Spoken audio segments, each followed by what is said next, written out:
की बेमिसाल कुर्बानियों को कुरान व सही अहादीस और मुस्तनद तारीखी रिवायात की रोशनी में जानेंगे।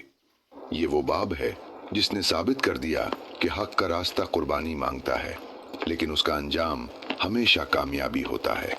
नाजरीन, सीरतुन नबी सल्लल्लाहु अलैहि वसल्लम का सिलसिला जारी था, जहां गुज़श्ता किस्त में हमने देखा कि हज़रत खदीजा बिन्त खुवैलिद रज़ी अल्लाह अन्हा ने हज़रत मोहम्मद सल्लल्लाहु अलैहि वसल्लम के आला अखलाक, बेमिसाल अमानतदारी और पाकीज़ा किरदार से मुतासिर होकर निकाह का इरादा किया। हज़रत नफीसत बिन्त मुनिया रज़ी अल्लाह अन्हा ने दोनों के दरमियान पैगाम रसानी की और आखिरकार हज़रत मोहम्मद सल्लल्लाहु अलैहि वसल्लम ने भी इस बाबरकत रिश्ते पर रजामंदी जाहिर फरमा दी। अब सवाल ये था कि आगे क्या होने वाला था। क्या हज़रत खदीजा रज़ी अल्लाह अन्हा के ख़ानदान की तरफ से इस निकाह की इजाज़त मिल जाएगी? निकाह की तकरीब कैसे मुनक़िद हुई? महर कितना मुकर्रर हुआ? और ये बाबरकत रिश्ता किस तरह तारीख़ इस्लाम के अजीम तरीन अबवाब में से एक बन गया? आइए अब इसी ईमान अफरोज़ दास्तान को आगे बढ़ाते हैं, मगर आगे बढ़ने से पहले कमेंट्स में ज़रूर लिखें कि आप किस मुल्क से ये वीडियो देख रहे हैं।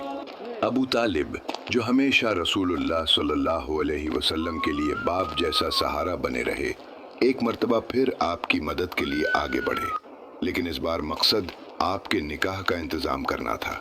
फिर वो बाबरकत दिन आया जब हज़रत खदीजा रज़ी अल्लाह अन्हा के साथ आपका निकाह हुआ और मोहर के तौर पर 20 ऊँट मुकर्रर किए गए। मक्का मुकर्रमा में एक ऐसा घर आबाद हुआ जो मोहब्बत, वफादारी और सुकून की मिसाल बन गया। दोनों के दरमियान मोहब्बत और एतमाद का रिश्ता हर गुजरते दिन के साथ मजीद मजबूत होता गया। उस जमाने में शायद ही मक्का मुकर्रमा में कोई दूसरा घर ऐसा हो जो इतना पुरसुकून, बावकार और मिसाली हो। कुछ अरसे बाद अल्लाह ताला ने इस मुबारक घर को औलाद की नेमत से नवाजा। सबसे पहले हजरत कासिम रजी अल्लाह अन्हो पैदा हुए, फिर हजरत ज़ैनब रजी अल्लाह अन्हा, उसके बाद हजरत रुक़िया रजी अल्लाह अन्हा, फिर हजरत उम्मे कुलसूम रजी अल्लाह अन्हा और आखिर में हजरत फातिमा रजी अल्लाह अन्हा। नबूवत अता होने के बाद हजरत अब्दुल्ला रजी अल्लाह अन्हो की विलादत हुई, लेकिन हजरत कासिम रजी अल्लाह अन्हो सिर्फ 2 साल की उम्र में बीमारी के बायस दुनिया से रुखसत हो गए, जबकि हजरत अब्दुल्ला रजी अल्लाह अन्हो सिर्फ 3 माह की उम्र में इंतकाल फरमा गए। एक माँ और बाप के लिए इससे बढ़कर दर्दनाक आजमाइश और क्या हो सकती है कि वो अपने 2 मासूम बच्चों को अपनी आंखों के सामने खो दी। उनकी जिंदगी में खुशियों की बहार भी आई और गमों की खिज़ा भी, मगर हर मुश्किल घड़ी में दोनों ने एक दूसरे का सहारा बनकर सब्र, हौसला और अल्लाह ताला पर भरोसा कायम रखा। बाद में रसूलुल्लाह सल्लल्लाहु अलैहि वसल्लम ने हजरत खदीजा रजी अल्लाह अन्हा के बारे में फरमाया, अल्लाह ताला ने मुझे उनसे बेहतर कोई साथी अता नहीं फरमाया। जब सब लोगों ने मेरी तकज़ीब की तो उन्होंने मेरी तस्दीक की, जब लोगों ने मुझे झुटलाया तो उन्होंने मेरी सच्चाई पर यकीन रखा, जब दूसरों ने अपना माल रोक लिया तो उन्होंने अपना माल मेरे लिए पेश कर दिया और अल्लाह ताला ने मुझे उन्हीं के ज़रिए औलाद अता फरमाई।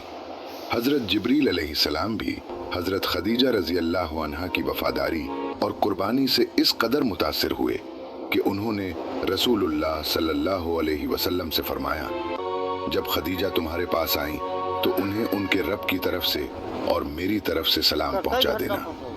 यही वो अजीम मकाम था जो हज़रत खदीजा रज़ी अल्लाह अन्हा को हासिल था। अब आइए कहानी का सिलसिला आगे बढ़ाते हैं। इस मरहले तक रसूलुल्लाह सल्लल्लाहु अलैहि वसल्लम की जिंदगी 3 मुख्तलिफ इलाकों के तजर्बात से गुजर चुकी थी। बचपन के इब्तदाई साल कबीला बनु साद में गुजरे, जहां आपने सहराई जिंदगी को करीब से देखा। फिर अपनी वालिदा माजिदा के साथ मदीना मुनव्वरा तशरीफ ले गए, जहां ननिहाल में कुछ वक्त गुजारा और शहरी जिंदगी का पहला तजुर्बा हासिल किया। इसके बाद मक्का मुकर्रमा में क़याम रहा, जहां जाहिलियत अपने उरूज पर थी और जुल्म और नाइंसाफी ने हर तरफ डेरे जमा रखे थे। बरसों तक आपने मुआशरे में बेशुमार मजालिम, ज़्यादतियाँ और बेरहमाना रस्में अपनी आंखों से देखीं।